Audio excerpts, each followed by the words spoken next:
This brief tutorial will cover how to export your final revised product in Adobe InDesign.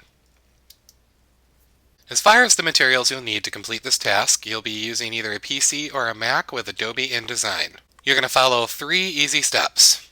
You're going to complete your final edits, you're going to choose your output, and you're going to export, render, and release. Step 1. Finalizing and editing. There is a separate tutorial that covers exactly how to go about editing the InDesign source files. Please refer back to that for tips on how to edit the InDesign documents, and then move on to Step 2. Step 2 is choosing your output. You have several options for exporting your MIOBP project customized materials. Adobe InDesign allows you to export both as a PDF or an EPUB. Which of these you select depends on what type of functionality you want and what devices your students will read these on. If you are working from a Chromebook, you're going to want to choose the EPUB option to export a copy that your students can open up directly in Chrome. The downside to this is that currently, as of the time of this recording, the reader that we recommend for use does not support highlighting and note-taking. You can, however, use the Cami plugin and export a PDF version that allows students this full functionality. If you select to export your book to EPUB, it's going to ask you where it is that you want to actually put your final file. For right now, your desktop or My Documents is just fine. You just want to make sure that the format is fixed layout.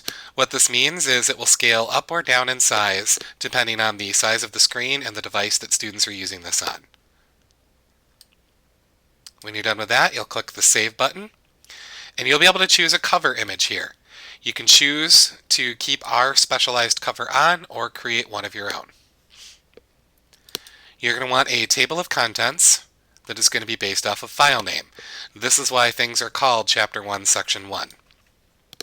And when you're all done, you'll click on OK and wait for InDesign to do its thing. This can sometimes take a little while. Your other option for exporting is PDF. This is if you're going to use the book either in Chrome using the Cami plugin or on a Windows machine. To do a PDF, you're going to need to select all of the files in your book, holding down the Shift key, going down to the bottom, and clicking on the very last file.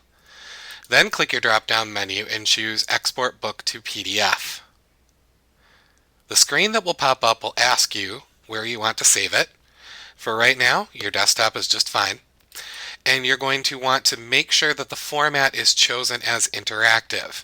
If you choose print, none of the embedded hyperlinked content will work in the final product, but it will if you choose interactive. You'll click on Save, and it will give you some options for exporting. You don't really need to change any of these. Just go ahead and click on OK and wait for InDesign to do its thing. Step 3 is the actual release portion of the program. In this particular case, once you have your exported file, you are ready to release it out to your students, and there is a separate video tutorial that will talk you through some of the options you have for doing just that.